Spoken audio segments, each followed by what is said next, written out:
Good morning, good afternoon, good evening, whenever and wherever you are watching or listening.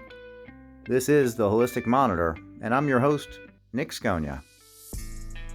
The Holistic Monitor is a wellness podcast featuring life energy research, health and wellness transformation, self-improvement and empowerment, philosophy, spirituality, and guest interviews as well. We are an extension of the Institute for Modern Holistic Alchemy, and many subjects we cover involve training courses that are available at modernholisticalchemy.com. We look forward to your comments on our YouTube channel at SAF Training or SAF Learning Labs. And you can also listen on the go with us at Spotify, Amazon Music, Apple Podcasts, and more. And with that, let's get today's show started.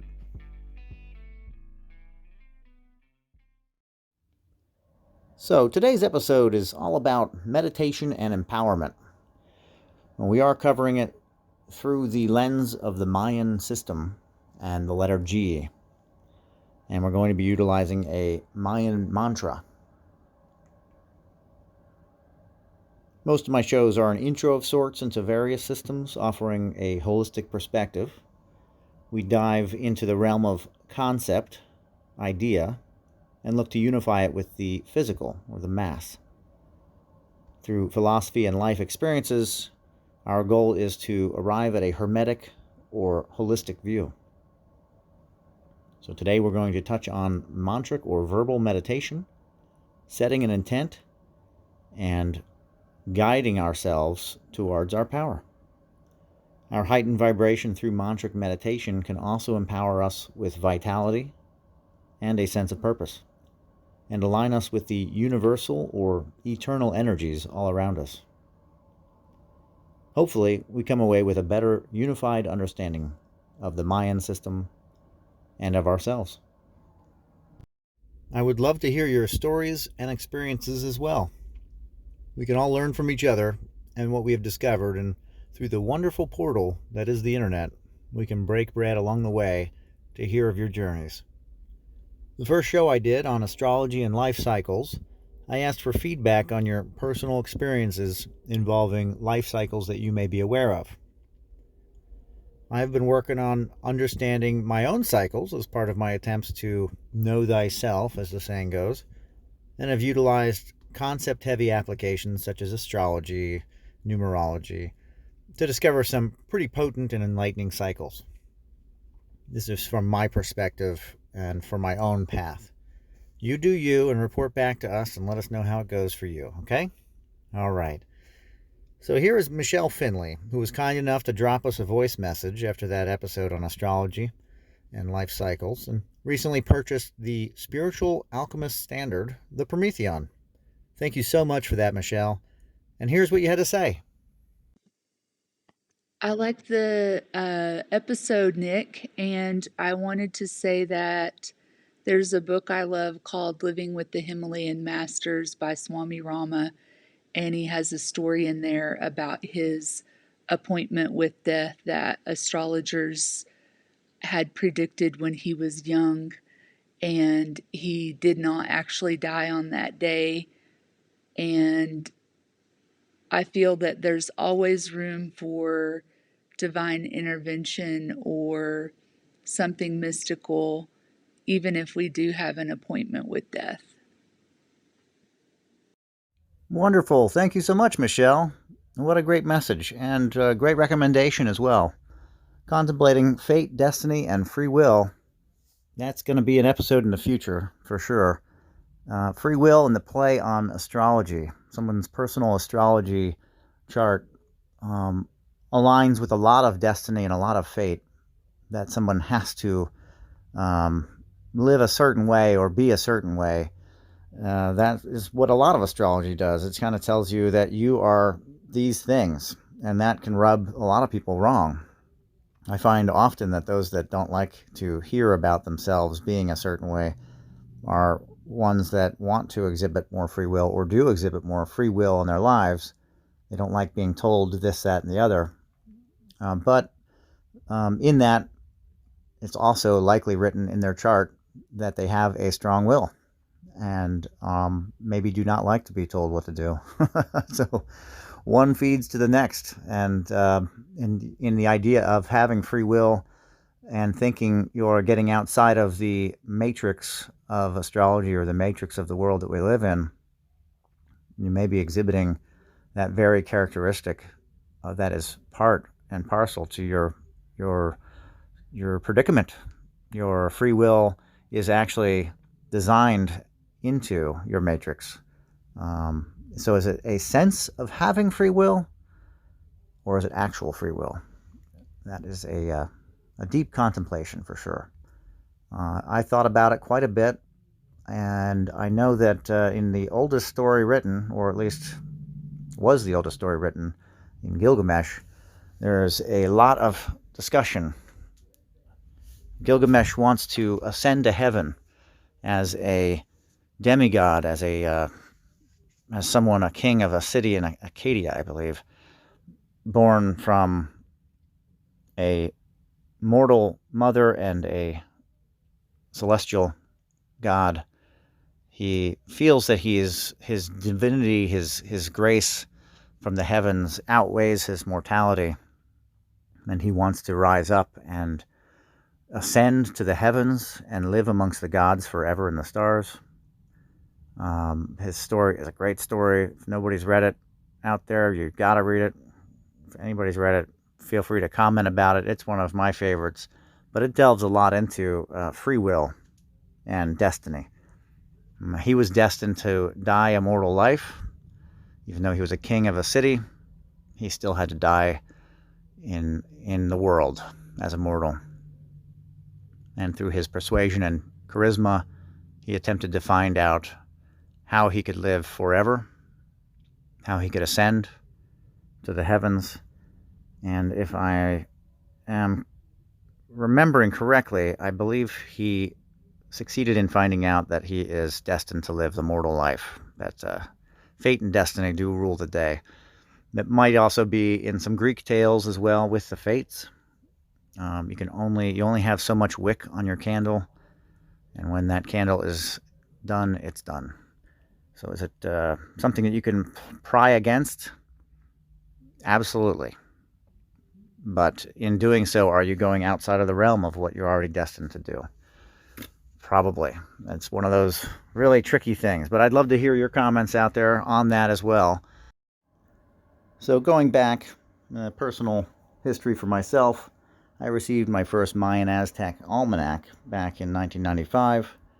I don't know the author of the book because I have lost many of the pages. I still have some of the day glyphs and numbers, but this book was set up more as a function like tarot cards, and it also had the glyphs or the day signs lined up with tarot cards so that you could read your fortune or read the energy of the day based on what you pulled, and a lot less on the self-discovery of who you are, where you came from, that sort of thing.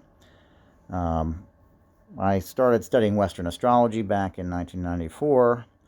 I was using the book, The Only Astrology Book You'll Ever Need, which, if anyone has that book, you know that it has great information in it, but it's definitely not the only astrology book you'll ever need.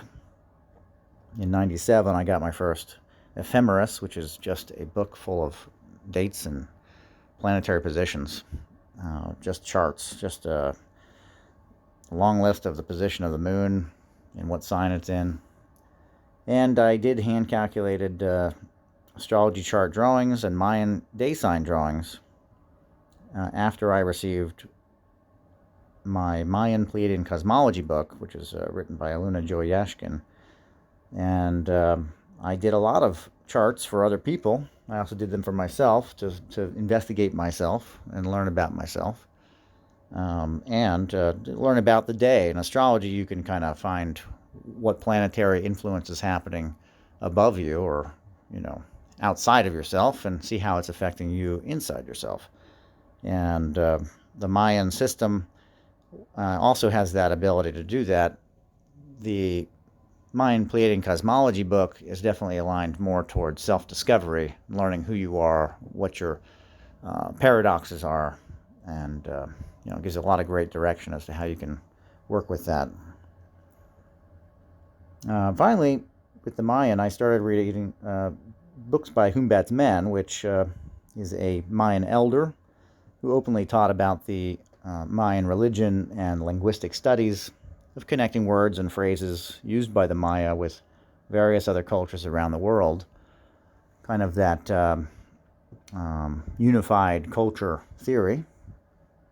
Definitely there's, clear proof of pre-Columbian contact and trade exchange. Corn and tobacco found in Egypt.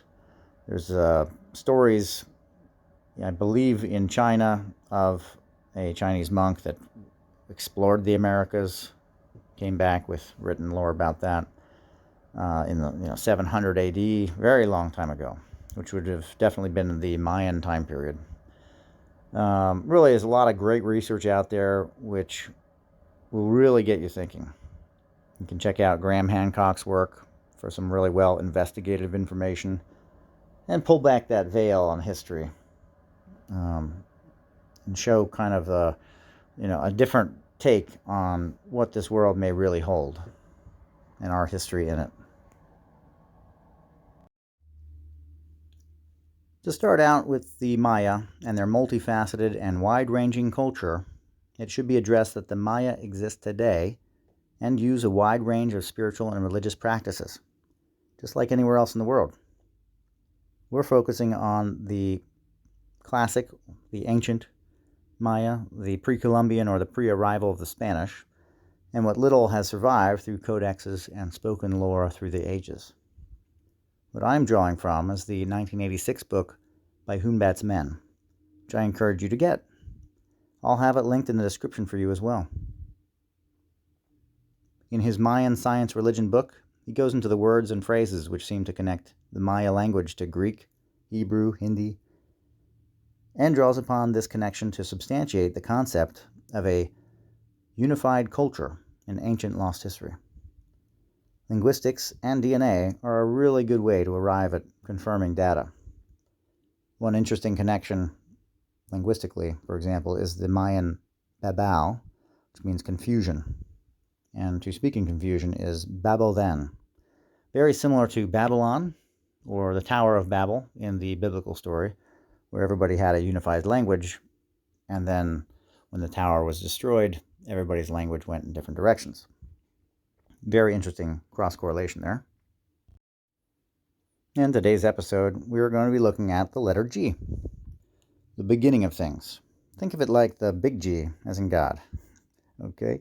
So G represents the germination and is visualized as a seed. It takes the place of the power center and can be cross-referenced to Ta in Egypt as the opener and closer of all things. Amun Ta, or Amun Ra, as you may know, is where we get the Amen after a prayer. The ancient Maya were always searching for a more accurate description of their observed reality. For them, the G represented the great celestial spiral, the Milky Way galaxy. The beginner of all things was their god, the name Hunab-Ku, the giver of movement and measure, the beginning of all things.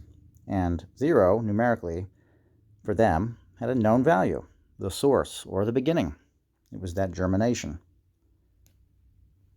With mantras, we find a comfortable means of toning a sound, and we repeat it to align our holistic body, the body-mind-spirit connection, with our intention. For empowerment, we are using the phrase Helena, which is here I am. Helena, Helena. This use of the G in its silent form, He, aligns us with the galactic center, and in the phrase we are empowering our place in the here and now. Helena, here I am. Recommendations for use are to use this in self-exploration and prior to healing. When you're going to work with a client, you would begin with the Helena. And emanating this or speaking this out loud also can be very powerful. But you can repeat it within your mind as well. In seeking empowerment, we are seeking our power, and an important place to start is within ourselves. So, we sit comfortably and set our gaze lightly on a distant spot, not sharply focused, allowing the peripheral to match the center. And then we set our thoughts on our intent and see it play out in our mind as we take our time toning the mantra, Helena. You may take 5 minutes or 2 hours. I prefer 10-minute meditation sessions, and it works well with my schedule too, making it less of an event and more of a loose habit. And that is our episode today on the letter G, Helena. In future episodes, I'll probably go into more on the calendar system of the Maya. There are a lot of calendars and a lot of places to dive in. I do have 2 other mantras planned. On the next episode, we'll be covering the Kundalini and working with the Kundalini to increase energy within the system, within our bodies, or within our clients' bodies, through the mantra of the letter T. But I encourage you to give this a try, Helena, as an emanation or a mantra, and bringing power to yourself and bringing power to your intent. Give it a go. Let me know what results you get from it. And be sure to subscribe and stay in touch. The description should have a generous helping of links and references. And of course, you can comment wherever you're listening to this as well. Just a side note, on YouTube, we are now the handle at SAF Training. So you can look up our handle on YouTube, and you'll be able to find our page there. Until next time, my friends, be well.